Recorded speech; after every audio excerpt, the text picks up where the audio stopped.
Salut, c'est Thomas Rozek. J'ai eu la chance, je crois, d'apercevoir un monde qui a désormais quasiment disparu. Et avec lui, des croyances, des usages, des rituels. Cet univers presque oublié, c'était celui de mes ancêtres, de mes grands-parents qui toutes et tous sont nés et ont vécu en Bretagne, dans le Finistère Nord précisément. Un coin où la notion de coutume a longtemps été tout sauf anodine, jusqu'à ce que le folklore remplace la culture, mais c'est un autre débat. Toujours est-il que même moi qui suis né dans les années 80, j'ai pu entrevoir ces coutumes concernant un domaine très spécifique, celui de la mort. Lorsque mes grands-parents paternels sont décédés, il y a une vingtaine d'années, ils ont été veillés par tous leurs voisins, tous leurs amis qui se relayaient, chantaient, priaient en breton, en français. La mort dans la culture de mes aïeux, elle faisait totalement partie de la vie. En quelques décennies, ces habitudes, elles ont presque disparu. Ce n'est que tardivement, comme on l'a vu avec la crise sanitaire actuelle, que de nouveaux usages numériques finissent par émerger. Avant cette pandémie, la journaliste Lucie Ronfaux avait enquêté pour Programme B, avec cette question. La mort et le deuil ont-ils vraiment leur place dans nos univers ultra connectés ? Elle en a tiré une série documentaire, Mort à la ligne, réalisée par Quentin Bresson, une série que nous vous proposons en partenariat avec nos amis de la revue Nichons-nous dans l'internet. Le prochain numéro comportera un article de Lucie, illustré par le talentueux Bassroom Quest. D'ailleurs, petit cadeau bonus au passage, les 10 premiers d'entre vous à nous adresser un mail avec leur adresse à programmeb@binge.audio gagneront un exemplaire de cette revue de haute qualité à lire après, évidemment, avoir écouté les 4 épisodes de notre série, dont le premier arrive tout de suite. Bienvenue dans Programme B.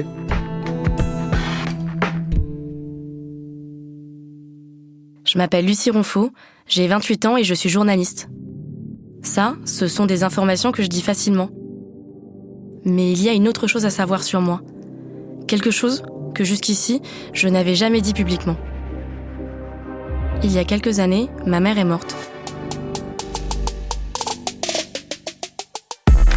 Quand on perd quelqu'un, les gens ont souvent beaucoup de conseils. On m'a préparé à gérer l'enterrement, le notaire, la tristesse, la colère. Par contre, on a oublié de me parler d'un truc. Personne ne m'a prévenu qu'Internet était peuplé de fantômes.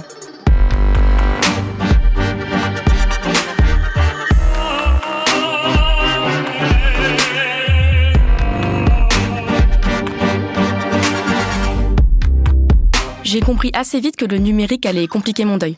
Ça a commencé par Facebook. De temps en temps, je recevais une notification. « Hé, ça fait longtemps que tu n'as pas écrit à ta mère, non ? Avant, tu lui parlais tout le temps. T'as pas envie de reprendre contact ?» Mon quotidien en ligne était plein d'embûches. En cherchant une recette de cuisine dans ma boîte mail, je tombais sur ces vieux messages. J'ai aussi dû supprimer maman de ma liste de contacts parce que son numéro de téléphone avait changé de propriétaire. Je l'ai mal vécu. Ma mère avait déjà disparu de ma vie. Elle a aussi disparu de mon smartphone.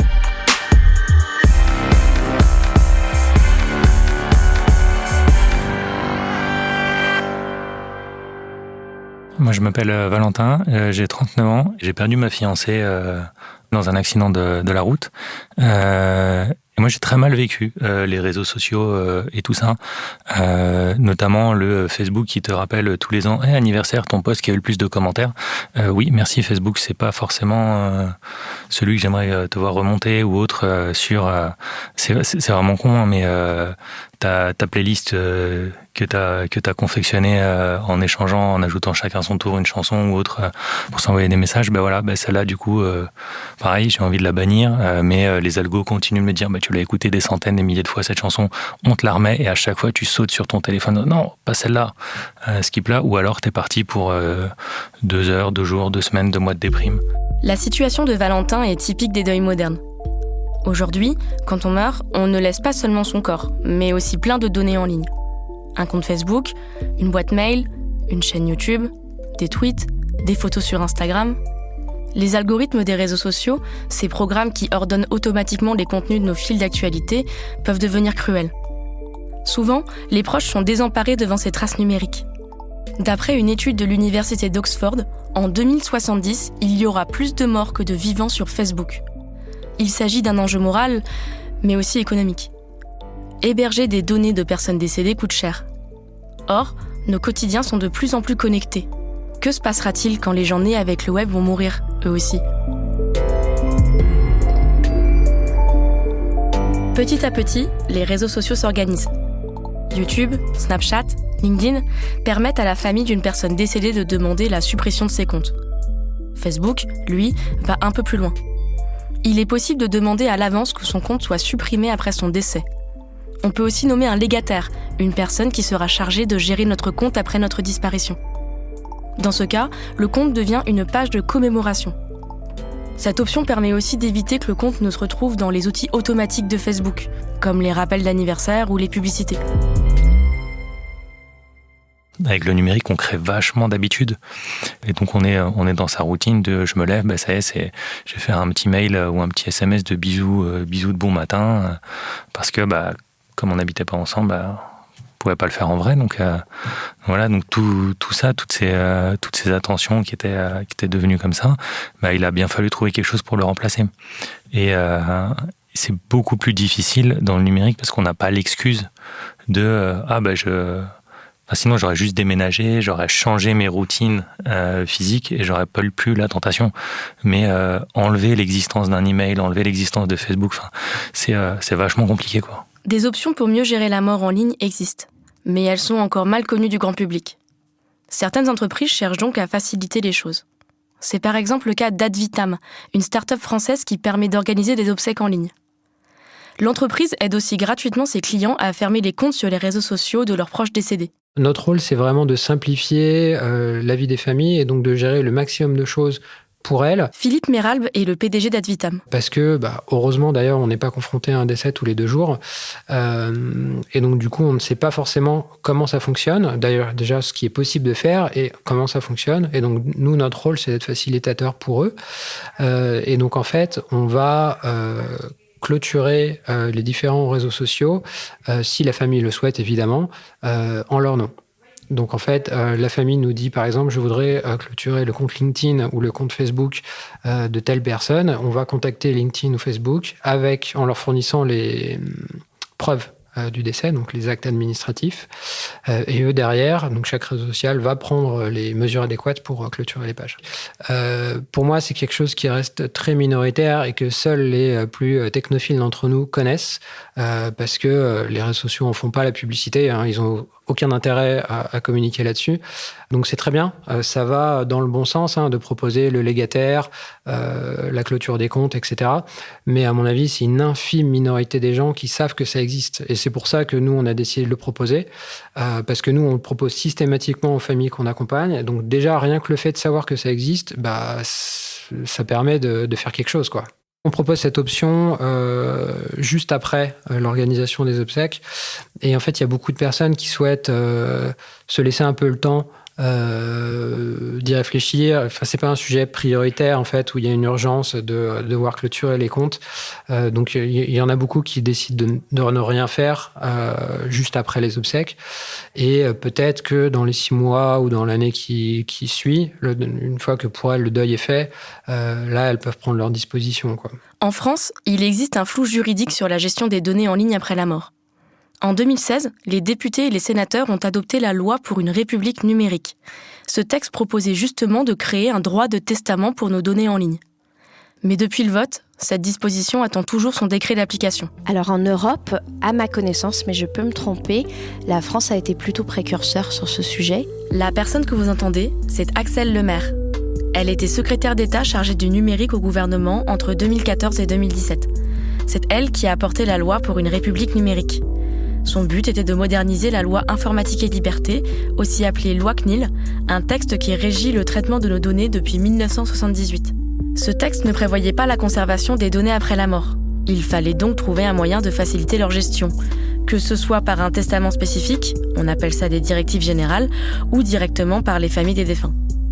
En cas d'absence de directives express qui ont été consenties et exprimées, alors là, il y a un dispositif spécifique qui concerne notamment les héritiers qui peuvent, si c'est en lien avec la succession, accéder et demander aux plateformes numériques d'accéder aux données. Je vous donne un exemple très concret, les photos de famille. Elles sont de plus en plus postées dans le cloud. Ça veut dire que si on ne peut pas accéder au compte de la personne défunte, on ne peut pas accéder à toutes les photographies et vidéos qui concernent la famille. Et donc, voilà, c'est un exemple de cas de figure très particulier. Alors après, est-ce que ce type de données, c'est lié à l'héritage et à la succession ou pas? Tout ça, ça reste un droit à interpréter, parce qu'aujourd'hui, il y a la loi, mais il manque son décret d'application. Et puis, il n'y a pas eu de décision de jurisprudence de la part des tribunaux qui permettent de préciser la portée de ce droit. Il y avait un second sujet qui était est-ce que tout doit être laissé aux prestataires numériques, aux professionnels qui fournissent les plateformes? Est-ce que c'est à eux de décider pour les utilisateurs?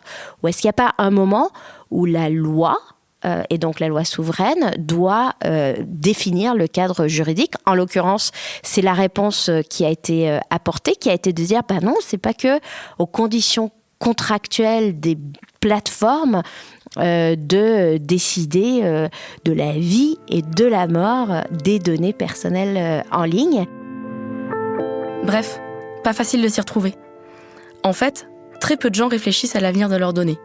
Et pour leurs proches, la décision n'est pas forcément facile à prendre une fois le moment venu.